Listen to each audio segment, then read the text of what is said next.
ॐ कौसल्या सुप्रजा रामपूर्वा सन्ध्या प्रवर्तते। उत्तिष्ठ नरशार्दूला कर्तव्यं दैवमान्निकम्। कौसल्या सुप्रजा रामपूर्वा सन्ध्या प्रवर्तते। उत्तिष्ठ नरशार्दूला कर्तव्यं दैवमान्निकम्। उत्तिष्ठोत्तिष्ठ गोविन्द उत्तिष्ठ गरुडध्वज। उत्तिष्ठ कमलाकान्त त्रैलोक्यं मङ्गलं कुरु।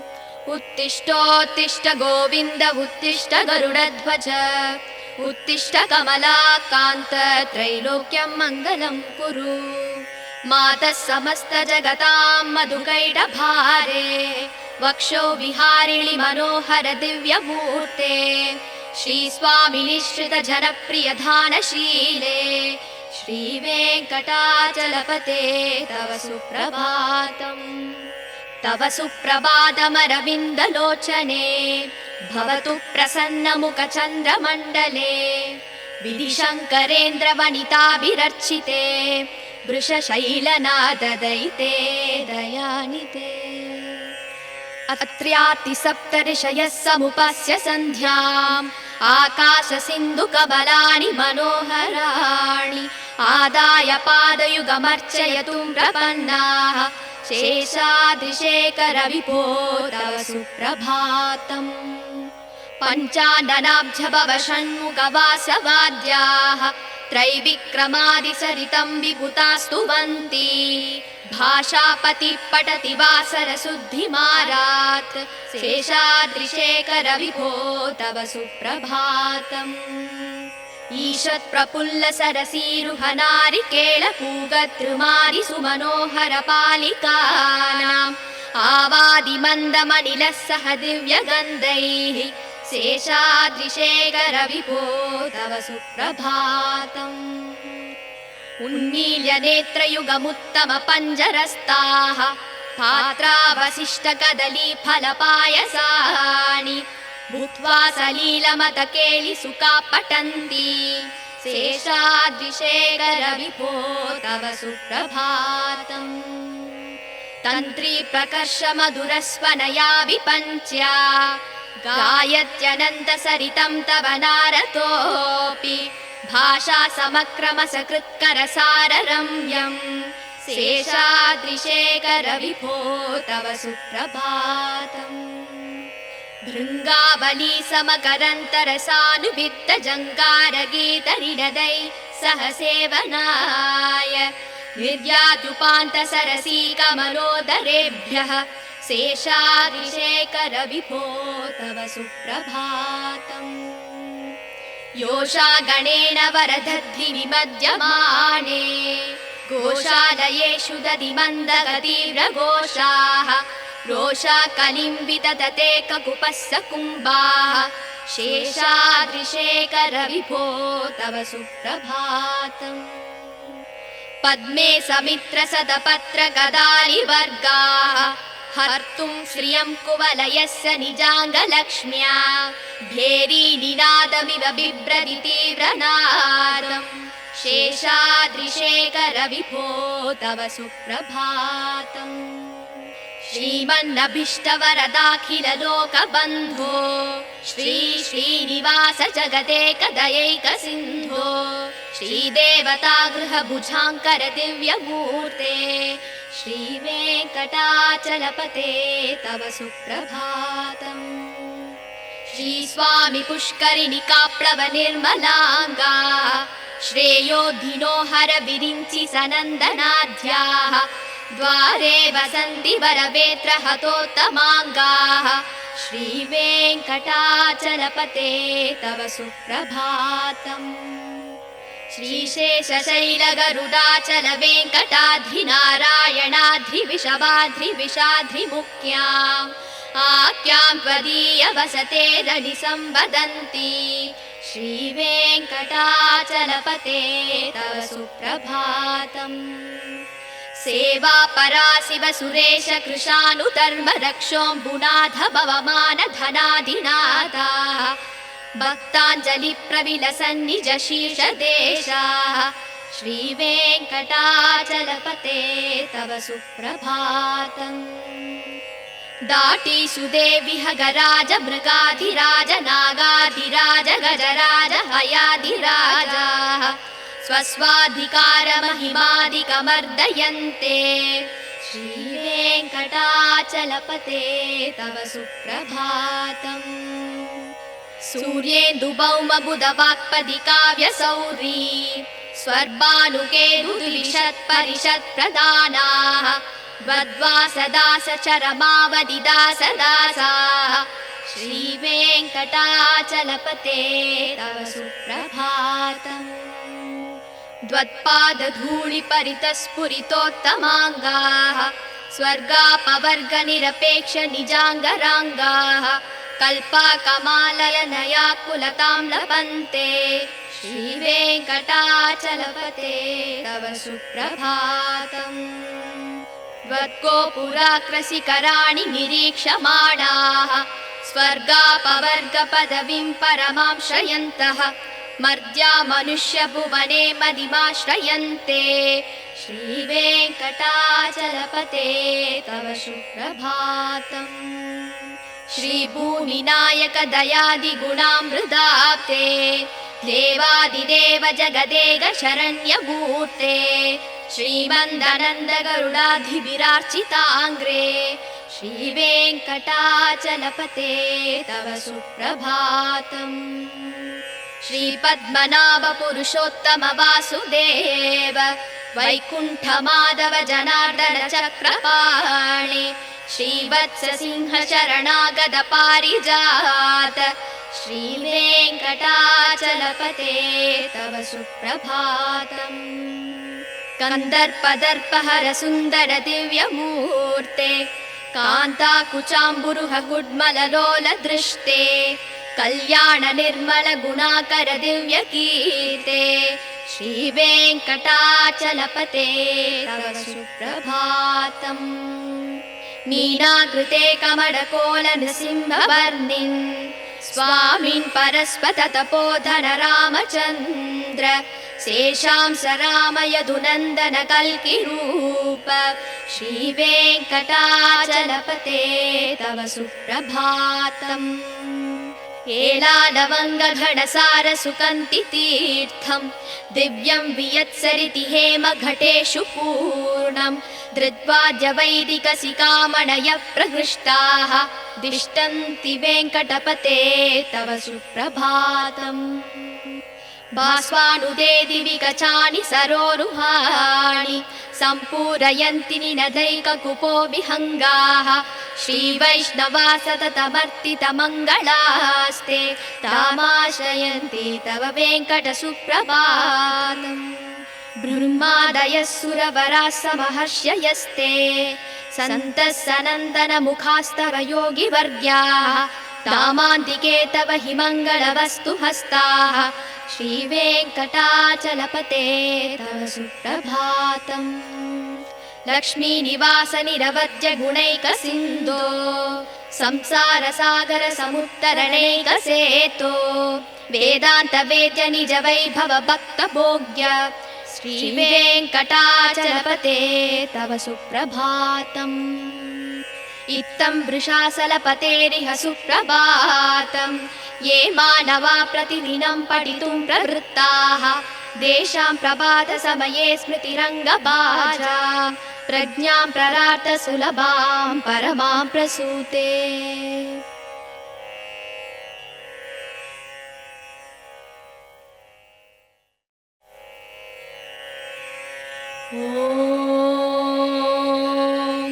कौसल्या सुप्रजा रामपूर्वा सन्ध्या प्रवर्तते उत्तिष्ठ नरशार्दूल कर्तव्यं दैवमान्निकम् कौसल्या सुप्रजा रामपूर्वा सन्ध्या प्रवर्तते उत्तिष्ठ नरशार्दूल कर्तव्यं दैवमान्निकम् उत्तिष्ठोत्तिष्ठ गोविन्द उत्तिष्ठ गरुडध्वज उत्तिष्ठ कमलाकान्त त्रैलोक्यं मङ्गलं कुरु उत्तिष्ठोत्तिष्ठ गोविन्द उत्तिष्ठ गरुडध्वज उत्तिष्ठ कमलाकान्त त्रैलोक्यं मङ्गलं कुरु मातः समस्तजगतां मधुकैटभारे वक्षो विहारिणि मनोहर दिव्यमूर्ते श्रीस्वामिनिश्रित जनप्रियधानशीले श्रीवेङ्कटाचलपते तव सुप्रभातम् तव सुप्रभातमरविन्दलोचने भवतु प्रसन्नमुखचन्द्रमण्डले विधिशङ्करेन्द्रवनिताभिरर्चिते वृषशैलनाददयिते दयानिते अत्र्यातिसप्तऋषयः समुपस्य सन्ध्याम् आकाशसिन्धुकमलानि मनोहराणि आदाय पादयुगमर्चयतुं प्रपन्नाः शेषाद्रिशेखरविभो तव सुप्रभातम् पञ्चाननाब्जभव षण्मुखवासवाद्याः त्रैविक्रमादिसरितं विभुतास्तुवन्ति भाषापति पठति वासरशुद्धिमारात् शेषाद्रिशेखरविभो तव सुप्रभातम् ईषत्प्रफुल्लसरसीरुहनारिकेळपूगद्रुमारि सुमनोहर पालिकानाम् आवादिमन्दमनिलः सह दिव्यगन्धैः शेषाद्रिशेखरविभो तव सुप्रभातम् उन्मील्य नेत्रयुगमुत्तमपञ्जरस्ताः पात्रावशिष्टकदलीफलपायसानि भूत्वा सलीलमतकेलिसुखा पठन्ति शेषाद्रिशेखरविभो तव सुप्रभातम् तन्त्री प्रकर्षमधुरस्वनया विपञ्च्या गायत्यनन्तसरितं तव नारतोऽपि भाषा समक्रमसकृत्करसाररम्यम् शेषाद्रिशेखरविभो तव सुप्रभातम् भृङ्गावली समकरन्तरसानुवित्तजङ्गारगीतरिणदै सह सेवनाय निर्यात्युपान्तसरसी कमलोदरेभ्यः शेषाद्रिशेखरविभो तव सुप्रभातम् योषा गणेन वरदद्रिविमध्यमाने घोषालयेषु दधिमन्दगतीव्रघोषाः रोषा कलिं विदधते ककुपस्य कुम्भाः शेषाद्रिशेखरविभो तव सुप्रभातम् पद्मे समित्रसदपत्रगदालिवर्गाः हर्तुं श्रियं कुवलयस्य निजाङ्गलक्ष्म्या भेरीनिनादमिव बिभ्रति तीव्रनादम् शेषाद्रिशेखरविभो तव सुप्रभातम् श्रीमन्नभीष्टवरदाखिललोकबन्धो श्री श्रीनिवास जगदेकदयैकसिन्धो श्रीदेवतागृहभुजाङ्कर दिव्यमूर्ते श्रीवेङ्कटाचलपते तव सुप्रभातम् श्रीस्वामि पुष्करिणिकाप्लवनिर्मलाङ्गा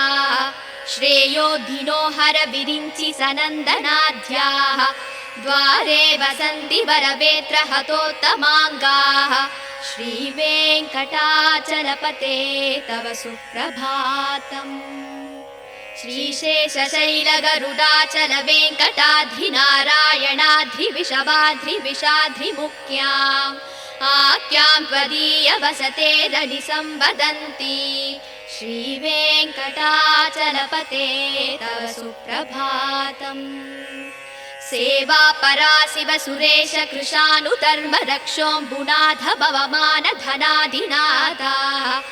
भक्ताञ्जलिप्रविलसन्निज शीर्षदेशाः श्रीवेङ्कटाचलपते तव सुप्रभातम् दाटीसुदेविह गराज मृगाधिराज नागाधिराज गजराज हयाधिराजाः स्वस्वाधिकारमहिमादिकमर्दयन्ते श्रीवेङ्कटाचलपते तव सुप्रभातम् सूर्येन्दुभौमबुधवाक्पदि काव्यसौरी स्वर्भानुकेतुलिषत्परिषत्प्रदानाः वद्वासदास चरमावधिदासदासाः श्रीवेङ्कटाचलपते तव सुप्रभातम् द्वत्पादधूलिपरितस्फुरितोत्तमाङ्गाः स्वर्गापवर्गनिरपेक्ष निजाङ्गराङ्गाः कल्पाकमालयनया कुलतां लपन्ते श्रीवेङ्कटाचलपते तव सुप्रभातम् त्वद्गोपुराकृशिखराणि निरीक्षमाणाः स्वर्गापवर्गपदवीं परमां श्रयन्तः मर्त्या मनुष्यभुवने मदिमाश्रयन्ते श्रीवेङ्कटाचलपते तव सुप्रभातम् श्रीभूमिनायक दयादिगुणामृताप्ते देवादिदेव जगदेक शरण्यमूर्ते श्रीमन्दनन्द गरुडाधिभिरार्चिताङ्ग्रे श्रीवेङ्कटाचलपते तव सुप्रभातम् श्रीपद्मनाभ पुरुषोत्तम वासुदेव वैकुण्ठ माधव जनार्दन चक्रपाणि श्रीवत्स सिंह शरणागत पारिजात श्रीवेङ्कटाचलपते तव सुप्रभातम् कन्दर्पदर्पहर सुन्दर दिव्यमूर्ते कान्ताकुचाम्बुरुह गुड्मललोल दृष्टे कल्याण निर्मल गुणाकर दिव्यकीर्ते श्रीवेङ्कटाचलपते तव सुप्रभातम् मीनाकृते कमलकोल नृसिंहवर्णिन् स्वामिन् परस्पत तपोधन रामचन्द्र शेषांस राम यदुनन्दन कल्किरूप श्रीवेङ्कटाचलपते तव सुप्रभातम् एलालवङ्गघनसार सुकन्ति तीर्थं दिव्यं वियत्सरिति हेम घटेषु पूर्णं धृत्वाद्य वैदिकसिकामणय प्रहृष्टाः दिष्टन्ति वेङ्कटपते तव सुप्रभातम् भास्वानुदे दिवि कचानि सरोरुहाणि सम्पूरयन्ति निनदैककुपो विहङ्गाः श्रीवैष्णवा सततमर्तितमङ्गलास्ते तामाश्रयन्ति तव वेङ्कट सुप्रभातम् ब्रह्मादयः सुरवराः समहर्षयस्ते सन्तः सनन्दन मुखास्तव योगिवर्ग्याः तामान्तिके तव हि मङ्गलवस्तु हस्ताः श्रीवेङ्कटाचलपते तव सुप्रभातम् लक्ष्मीनिवास निरवद्य गुणैक सिन्धो संसार सागर समुत्तरणैक सेतो वेदान्त वेद्य निज वैभव भक्त भोग्य श्रीवेङ्कटाचलपते तव सुप्रभातम् इत्थं वृषाचलपतेरिह सुप्रभातम् ये मानवा प्रतिदिनं पठितुं प्रवृत्ताः तेषां प्रभातसमये स्मृतिरङ्गभाजा प्रज्ञां प्ररार्थ सुलभां परमां प्रसूते।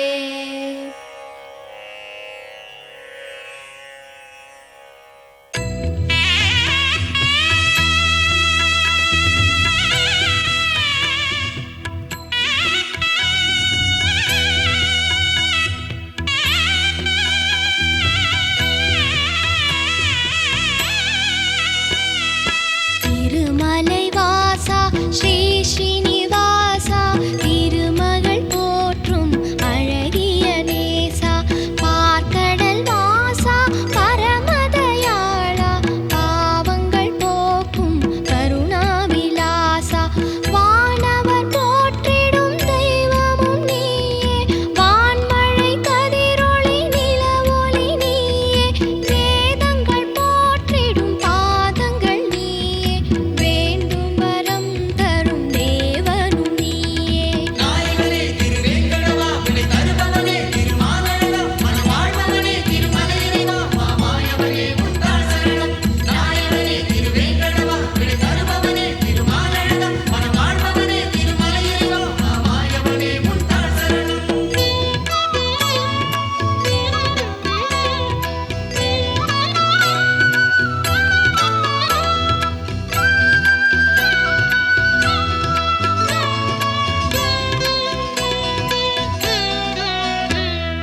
ஸ்ரீ சக்கரம் நாளும் கலியுகம் காத்திட வடிவெடுத்தாயே கருணையாய் அருளினை தினம் இறைத்தாயே காண்பவர் மகிழ்ந்திட வடிவெடுத்தாயே காலமெல்லாம் மண்ணை காத்து நின்றாயே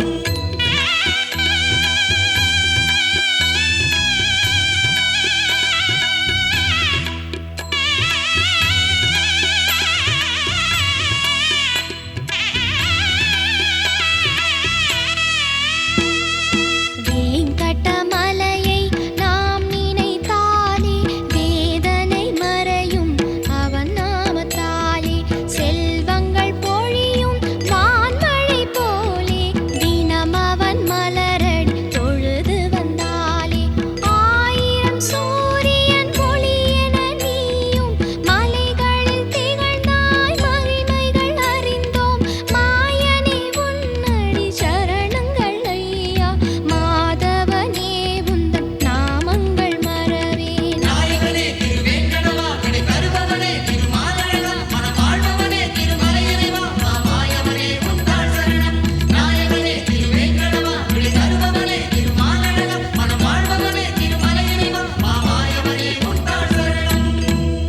திருமலை வாசா ஸ்ரீ ஸ்ரீனிவாசா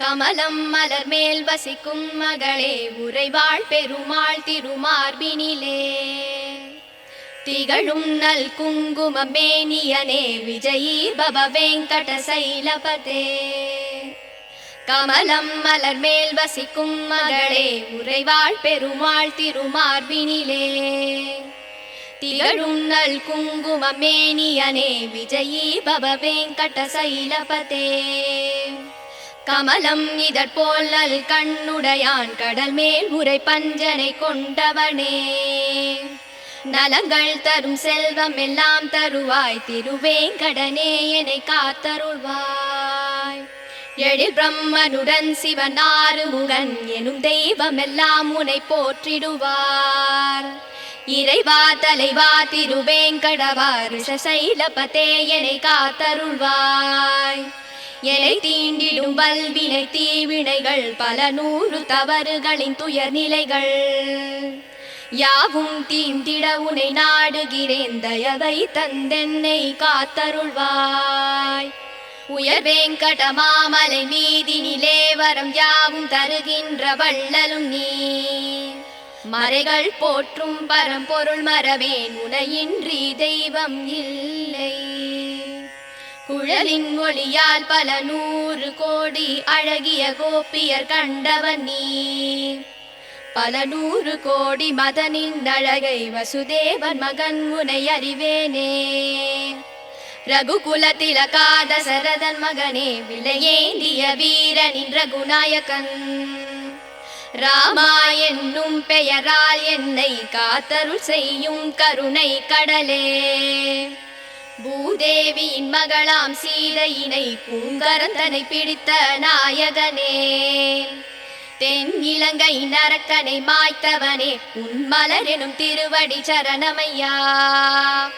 நல்வீரமும் முகமும் நல்குணமும் இரு தோளழகும் தினம் கொண்டவனே ரகுகுல தெய்வம் உன்னை அன்றி எந்தன் மனதினில் இனி ஒரு தெய்வமில்லை உன்னை அன்றி தெய்வம் இலை வெங்கடேஷா உன் நாமம் வேறின்றி ஏதுமில்லை ஸ்ரீனிவாசா ஹரே வெங்கடேஷா அருள்வாய் அருள்வாய் மரவேன் வெங்கடேஷா விருப்பம் அருள்வாய் மனம் முந்தன் அடியை மறவாமல் இருக்க தினம் உன்னை தியானித்து நிற்கின்றேன் அதன் காரணத்தால் முந்தன் திருக்கோலம் எனக்கருள் செய்திடுவாய் பிரபு வெங்கடேஷா பிறவிகளால் ஏற்பட்ட தீவினையால் பிழைகள் 100 செய்தேன்.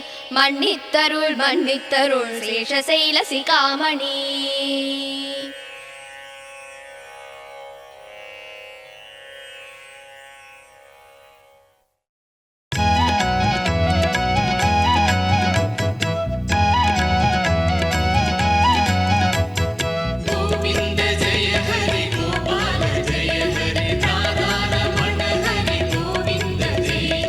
பூலோகம் தன்னை வைகுண்டமாக்கி ஸ்ரீதேவி உடனே அருள்கின்ற தேவா.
குறை நீக்கும் ஏழுமலை. அருள் தரும் மாமலை திருமலையே, அடியவர் குறை நீக்கும் ஏழுமலை. வருவோர்க்கும் தொழுவோர்க்கும் திருநாமம் துணை நிற்கும், அதுதானே திருவேங்கடம். தனம் யாவும் முனை சேரும், குலம் யாவும் தழை தோங்கும், தினம் பாடு திருமந்திரம். பல யுகங்களாய் உன்னை சேர்ந்திடும், அருள் தரும் மாமலை திருமலையே, அடியவர் குறை நீக்கும் ஏழுமலை.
அருள் தரும் மாமலை திருமலையே, அடியவர் குறை நீக்கும் ஏழுமலை.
அருள் தரும் மாமலை திருமலையே, அடியவர் குறை நீக்கும் ஏழுமலை. அருள் தரும் மாமலை திருமலையே, அடியவர் குறை நீக்கும் ஏழுமலை. வருவோர்க்கும் தொழுவோர்க்கும் திருநாமம் துணை நிற்கும், அதுதானே திருவேங்கடம். தனம் யாவும் புனை சேரும், குலம் யாவும் தழை தோங்கும், தினம் பாடு திருமந்திரம். பல யுகங்களாய் உன்னை சேர்ந்திடும், அருள் தரும் மாமலை திருமலையே, அடியவர் குறை நீக்கும் ஏழுமலை.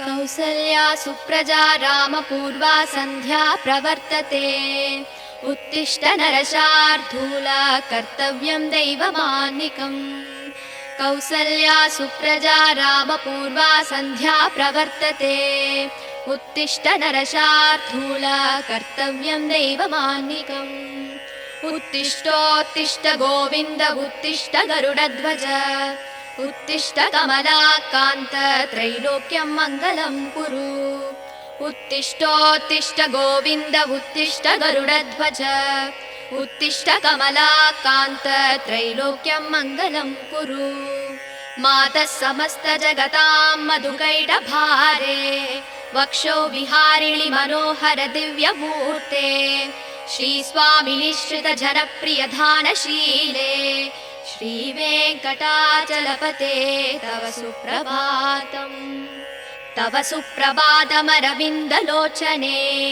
भवतु प्रसन्नमुखचन्द्रमण्डले विधिशङ्करेन्द्रवनिताभिरर्चिते वृषशैलनाददयिते दयानिते अत्र्यातिसप्तऋषयः समुपस्य सन्ध्याम् आकाशसिन्धुकबलानि मनोहराणि आदाय पादयुगमर्चयतुं प्रपन्नाः शेषाद्रिशेखर विभो तव सुप्रभातम् पञ्चाननाब्जभव षण्मुखवासवाद्याः त्रैविक्रमादिसरितं विभुतास्तुवन्ति भाषापतिः पठति वासरशुद्धिमारात् शेषाद्रिशेखर विभो तव सुप्रभातम् ईषत् प्रफुल्ल सरसीरुहनारिकेळपूगतृमारि सुमनोहर पालिकानाम् आवादिमन्दमनिलः सह दिव्यगन्धैः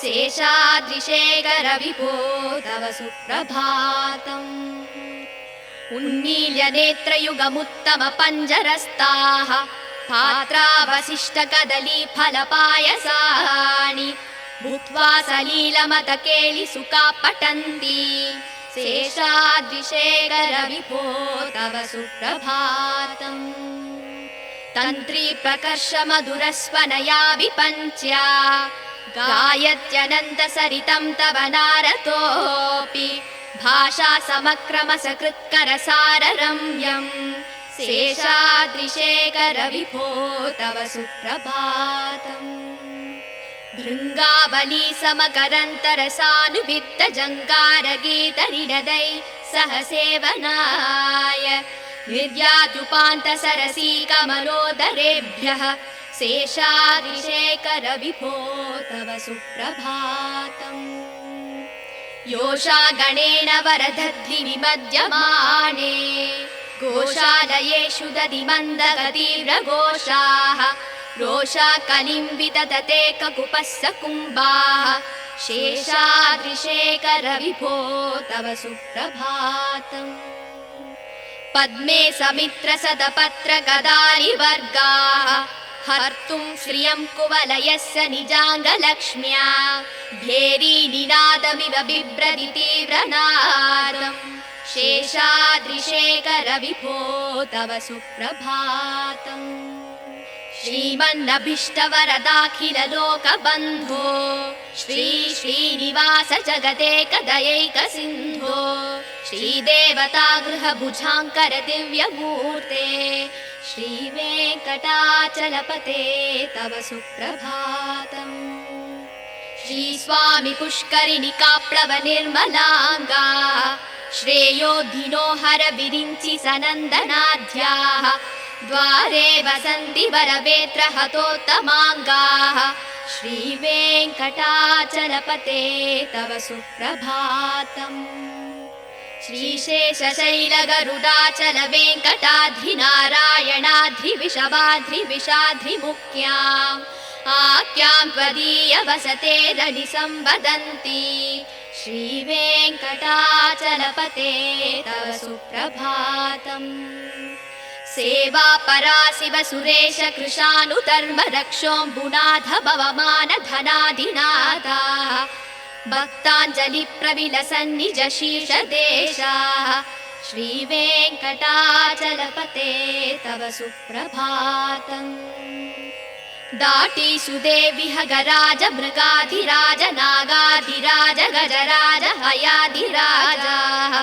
स्वस्वाधिकारमहिमादिकमर्दयन्ते श्रीवेङ्कटाचलपते तव सुप्रभातम् सूर्येन्दुभौमबुधवाक्पदि काव्यसौरी स्वर्भानुकेतुद्विषत्परिषत्प्रदानाः वद्वासदासचरमावदिदासदासाः श्रीवेङ्कटाचलपते तव सुप्रभातम् द्वत्पादधूलिपरितस्फुरितोत्तमाङ्गाः स्वर्गापवर्गनिरपेक्षनिजाङ्गराङ्गाः कल्पाकमाललनयाकुलतां लभन्ते श्रीवेङ्कटाचलपते तव सुप्रभातम् त्वद्गोपुराकृशिखराणि निरीक्षमाणाः स्वर्गापवर्गपदवीं परमां श्रयन्तः मर्त्या मनुष्यभुवने मदिमाश्रयन्ते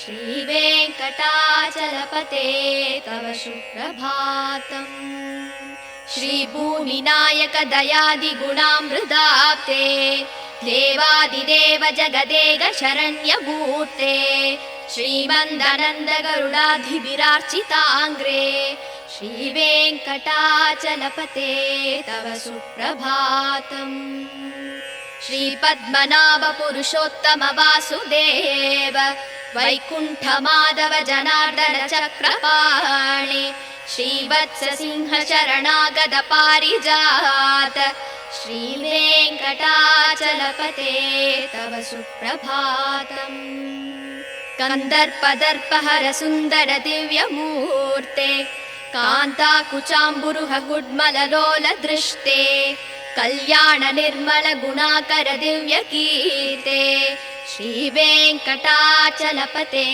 तव सुप्रभातम् मीनाकृते कमलकोल नृसिंहवर्णिन् स्वामिन् परस्पत तपोधन रामचन्द्र शेषांस राम यदुनन्दन कल्किरूप श्रीवेङ्कटाचलपते तव सुप्रभातम् एलालवङ्गघटसार सुकन्ति तीर्थम् दिव्यं वियत्सरिति हेमघटेषु पूर्णम् धृत्वाद्य वैदिकसिकामणयः प्रहृष्टाः दिष्टन्ति वेङ्कटपते तव सुप्रभातम् भास्वानुदे दिवि कचानि सरोरुहाणि सम्पूरयन्ति निनदैककुपो विहङ्गाः श्रीवैष्णवा सततमर्तितमङ्गलास्ते तामाश्रयन्ति तव वेङ्कटसुप्रभातम् ब्रह्मादयः सुरवराः समहर्षयस्ते सन्तः सनन्दनमुखास्तव योगिवर्ग्याः तामान्तिके तव हि मङ्गलवस्तु हस्ताः श्रीवेङ्कटाचलपते तव सुप्रभातम् लक्ष्मीनिवास निरवद्य गुणैकसिन्धो संसारसागर समुत्तरणैकसेतो वेदान्त वेद्य निज वैभव भक्तभोग्य श्रीवेङ्कटाचलपते तव सुप्रभातम् इत्थं वृषाचलपतेरिह सुप्रभातम् ये मानवा प्रतिदिनं पठितुं प्रवृत्ताः तेषां प्रभातसमये स्मृतिरङ्गभाजा प्रज्ञां प्ररार्थ सुलभां परमां प्रसूते।